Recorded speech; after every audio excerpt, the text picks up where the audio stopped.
Okay, everybody, welcome to Chapter 8, Confidence Intervals. Very exciting. Chapter 8 is full of stuff, lots of calculations here, so we really got to make sure that we pay close attention and take notes and do the best we can so that we can follow everything and are able to answer questions. All right, so let's begin. So have you ever wondered what the average number of M&Ms in a bag at the grocery store is? You can use confidence intervals to answer this question. For those of you that are going through the videos in order, the way that I put them on the page, there's a really lovely video, supplementary video that I put up that would be super useful just to get the idea down. It has some really nice graphics, so I would definitely make sure I check that out. But I will, do my best. The confidence interval is basically an interval, right? Like it's measuring a certain amount of mean, or it could be within a proportion. So first, we're going to focus on a single population mean, okay? And we're going to use the normal distribution. Okay, so let's say here we take sample data and we use that data to kind of make decisions about the overall population, right? We've talked about this before, okay? So sample data helps us to kind of estimate what could be the parameter of the entire population. We know that that point estimate may not be exactly the same, but it could be close. So another way to ensure accuracy is to construct what's called interval estimates or confidence intervals, okay? And then this part is called inferential statistics, what we're doing. So let's continue. So let's say, for instance, you want to determine the percentage of times you make a basket when you shoot a basketball. You might count the number of shots you make and divide that by the number of shots that you attempt. And in this case, you'll have obtained what's called a point estimate of the true proportion. So that's a point estimate. Basically, one sample, and we came out with one data value, right? Suppose you were trying to determine the mean rent of a two-bedroom apartment in your town. You might look at the classified section in the newspaper and write down several rents and then average them together. In that case, you would obtain a point estimate of the true mean. Okay, so the way that we represent that is X bar, right? Point estimate. And then P could be P hat, or sometimes people put P prime. All right, what else? So it's a confidence interval is another type of estimate, but instead of just being one number, it's a range of numbers, okay? So it provides a range of reasonable values in which we expect the actual parameter to fall. So there's no guarantee that the confidence interval actually captures the parameter, but there is a probability of success. So we would take our point estimate, and then we would subtract by this quantity called a margin of error, okay? And this margin of error is dependent on whatever the confidence level is, or the percentage of confidence, and the standard error of the mean, okay? So you have margin of error, you subtract it, and then you add it, and you come up with this interval. So suppose we don't know the actual population mean mu, meaning the mean number of songs a consumer downloads a month from iTunes. But we do know that the population standard deviation is sigma equals 1. We take a sample size of 100, and then from that sample size, we calculate the sample mean of 2. And then by the central limit theorem, which you by now are super amazing at, because I know you went through chapter 7 and did all the work and are totally an expert on central limit theorem now. The standard error, or the standard deviation for that sample mean, would be sigma over square root of n, which is 1 over square root of 100, which is just 1/10. Okay. Now recall the empirical rule, right?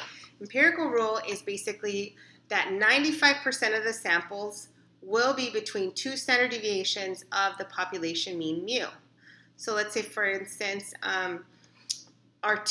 what's the size of two standard deviations in this case? It's just 2 times 0.1, which is 0.2, okay? So if I want to create a point, remember our point estimate in the beginning was 2, so we subtract 2 standard deviations away from X bar, so that would be 2 minus 0.2, which is 1.8. This is our lower bound of the interval. and then x bar plus 0.2, when in this case our sample mean was 2, plus 0.2, which is equal to 2.2.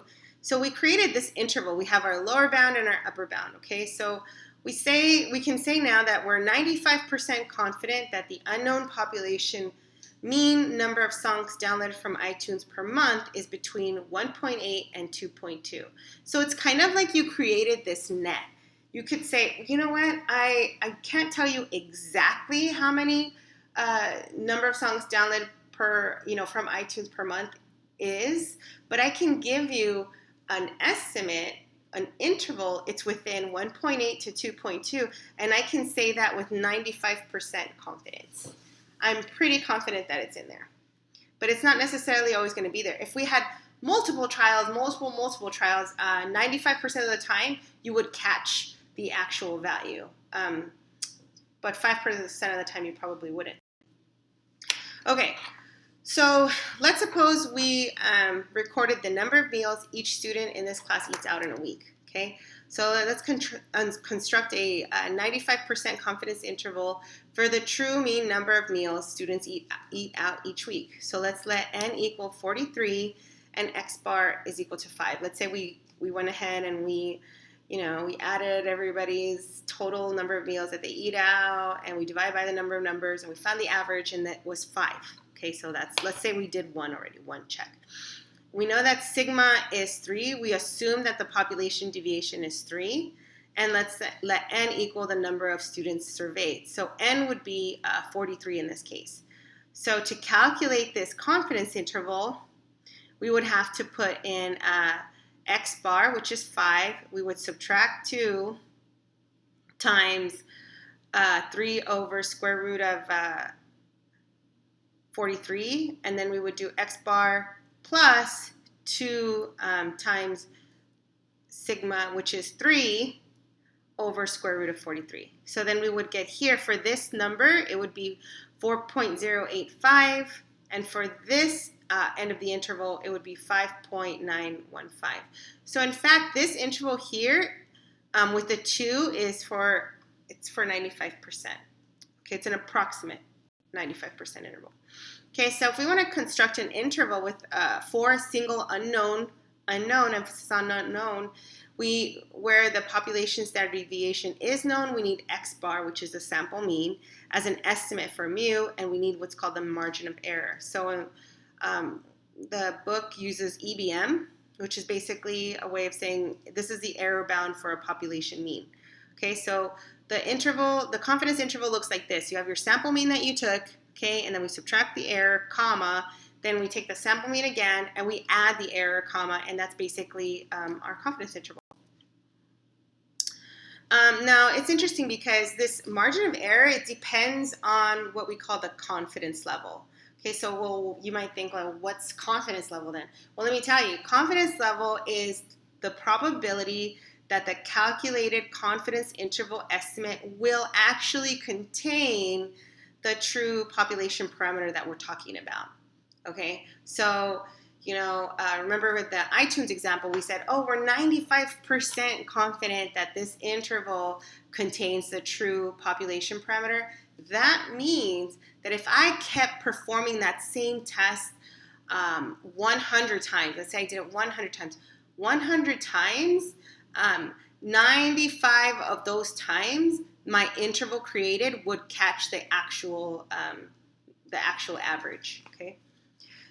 So that's kind of what it is. So it's more accurate to state the confidence level is the percent of confidence intervals that contain that true parameter when repeated samples are taken. So there is this other probability that we need to introduce at this point, and it's called alpha. And alpha is the complement to the confidence level. Okay, so alpha is the probability that the interval does not contain the unknown population parameter, right? So if your confidence is 95%, your alpha would be 5%, right? So for 95% confidence you're also 5%, there's a 5% chance that that interval does not contain the true parameter that we're interested in, okay?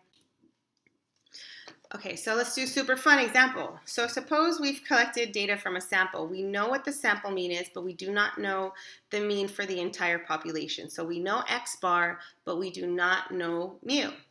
So let's say the sample mean is 7 and the error bound for the mean at a 95% confidence level is 2.5. Let's say we did it and we calculated it and everything, and here it is. So the confidence interval would be 7 minus 2.5, 7 plus 2.5, and if we actually, did the math, it would be 4.5 comma 9.5. So then since it's 95%, we would say we estimate with 95% confidence that the true value of the population mean is between 4.5 and 9.5. Okay, so a confidence interval for a population mean with a known standard deviation is based on the fact that sample means follow an approximately normal distribution. You might remember that from central limit theory. When we know the population standard deviation sigma, we use a standard normal distribution to calculate the error bound EBM and to construct that confidence interval. So we need to find the value of Z, that puts an area equal to the confidence level in decimal form in the middle of the standard normal distribution. So let's kind of look at this here. So the Z-score that has an area to the right of alpha over 2 is denoted Z, and then it's a little subscript alpha over 2. So let's say, for instance, we have the confidence level is 95%. Alpha is 0.05, right? Because we just said that alpha is 5%, that it's not going to be, it's not going to contain it. So half of that would be 0.0025. So let's say here, so let's look down here. So see here, the 95% would be in the middle, so we have to account for the rest of the tails. So let's say we had shaded in 95% of this. You still have alpha over 2, alpha over 2. So this little region is 0.025, this little region is 0.025. Okay, so if I was to have, the area to the right of this right here, so let's say this was 0.025, the right, this is alpha over 2, which is 0.025, and all this area to the left, it's 1 minus this. Or you could also say it's 95% plus 0.025. But it's nice to just think 1 minus alpha over 2, and then you have it. Okay, so what we do is we go, okay, fine. So, to find the actual Z, right, we want Z of 0.025. We need to use our favorite inverse norm, right? Inverse norm tells us, hey, give me the area that's to the left of this point. So here's the point that I'm right here, right? I'm saying, okay, for Z value here, what's the area? Well, this is 95% and this is 0.025. So my total area is 0.975. Then for Z-scores, of course, the mean is always 0 and the standard deviation is 1. So when you do inverse norm of this information, you get 1.96, which is approximately 2. Okay? So that's the Z value. That's the Z-score. Okay, so let's go ahead and do a super fun, exciting example. So suppose scores on exams in statistics are normally distributed with an unknown population mean and a population standard deviation of 3. So we know that the population standard deviation is 3 points, okay? A random sample of 36 scores is taken, so n equals 36. Okay, I write that down. Sorry, this is terrible, but it's 36. Here you go. Okay, so n equals 36. And the sample mean is 68. So that gives us X bar, sample mean, equals 68. Okay, so X bar equals 68. Find a confidence interval estimate for the population mean exam score, in other words, the mean score on all exams. So let's find the 90% confidence interval for the true population mean of statistics exam scores. Okay, so remember, here we have 68 X bar, right? And we're going to need EBM. So remember, what's the formula for EBM? The error, it's Z sub alpha over 2, which depends on what our confidence level is, times standard deviation over square root of n. So here we have sigma is 3, n is 36, so we plug this in, and then we have the confidence level is 90, right? So 90%, so alpha is going to be 0.10. So then alpha over 2 is 0.05. So z of alpha over 2 is z of 0.05. So what's the area to the left? 1 minus 0.05, which is 0.95. So then we need to put this into inverse norm and find, we'll get the approximate z, which is 1.645. And then once we have this z, we can plug it in. So if we use inverse norm here, we could find the corresponding value for z. Okay, so let's go ahead and do that. So we hit second, distribution, inverse norm, enter. What's my area?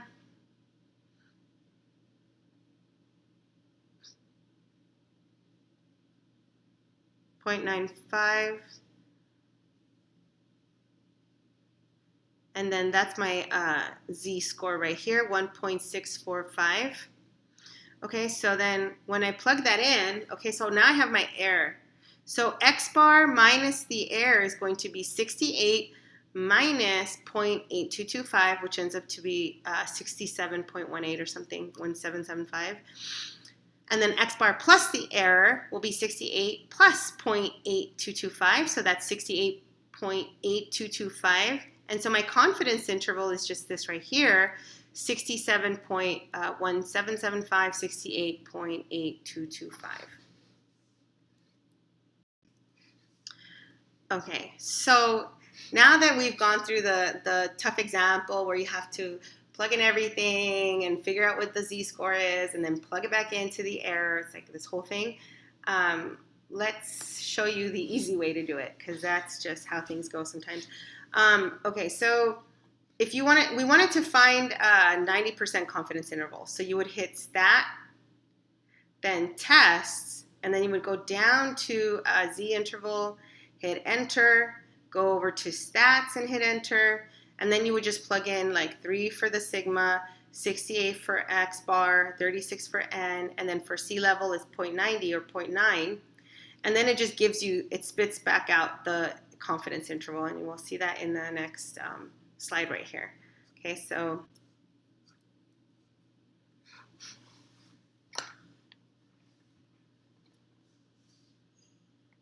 we stat, then go to tests, go down to z interval and hit enter. Okay. Okay, now we're using stats. Okay, fine. Then we go to, so standard deviation is 3, check. X bar is 68. Okay, fine. Then n was actually 36. And then this confidence level is 0.9. So then we just hit, go to calculate, hit enter. And there it is, 67.178 and 68.82.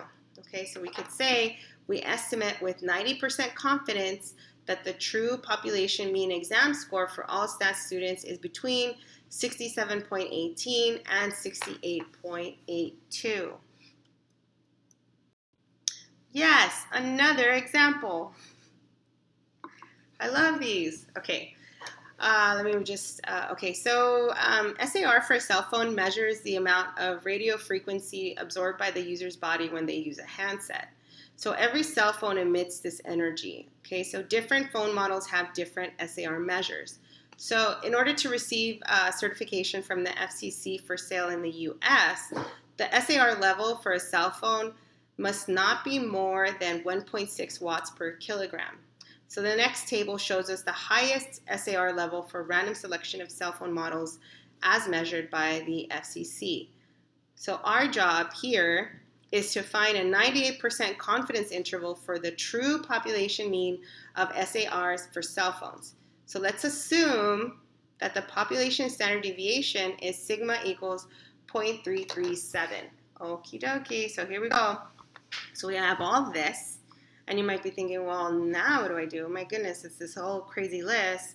And remember that you need to have to calculate the EBM. So this is a long way, right? We need to find EBM. We need to find the corresponding Z value. So remember to find the Z value, you need to use inverse inverse norm, okay? And your area would be 99. So it would be inverse norm, 0.99, and then 0.1. And you would get this for Z. It's 2.326. And in Newton, they actually give you a table, so you don't even have to do this that much. And so here we have sigma is 0.337, square root of n, the number of sample size, which is 30. So our error is actually 0.1431. So then to actually find the confidence interval, we need to do the average, so the sample mean x bar, plus or minus EBM. Okay, so we would just go ahead. X bar was 1.024. So you could also find this using one variable stats. We could find this x bar using that, or we can actually just add them all up and divide by 30. We would get 1.2024. We subtract the error, that's 0.88, and then we add the error. Sorry, this should be a plus right here. Sorry, there's a typo right here. This is plus, and it's 1.1671. So we estimate with 98% confidence that the true SAR mean is between 0.88 and 1.16 watts per kilogram. Okay, so now the easy way or the shortcut way to do it, okay, so if you are like me and are kind of like, look, just give me the shortest way how to do this. I don't want to, I don't want to break my head. So you can use stats edit and go to L1 and enter your data. Then you enter, you go to Z interval here like we did before, but instead of clicking on stats, you go to data, okay, and you enter all those parts of the problem, hit calculate, and then that'll just spit out the confidence interval. Okay, so let's go ahead and see it done. So here, I had already entered the list. So like if you went stat edit, there's the whole list. I just went through and I entered it already ahead of time because I was like, you know what? But if you wanted to, if you didn't have it there, you could go on to L1 and hit clear so that you can start fresh. Okay, but all our data is in there. Okay, then we would go to stat. Okay, we would go to tests. Okay, and then go to Z interval, hit enter. Okay, we use the data because we're entering data, not stats, data. Then you would go, your sigma is 0.337, your list that you're using is L1. How do we get L1? By the way, it should always be there, but if not, hit second and then the number 1. Okay, and then, yeah, you just hit calculate, and that gives you the interval that you need without having to calculate the error. And, yep, and finds the corresponding Z. So pretty cool, pretty good.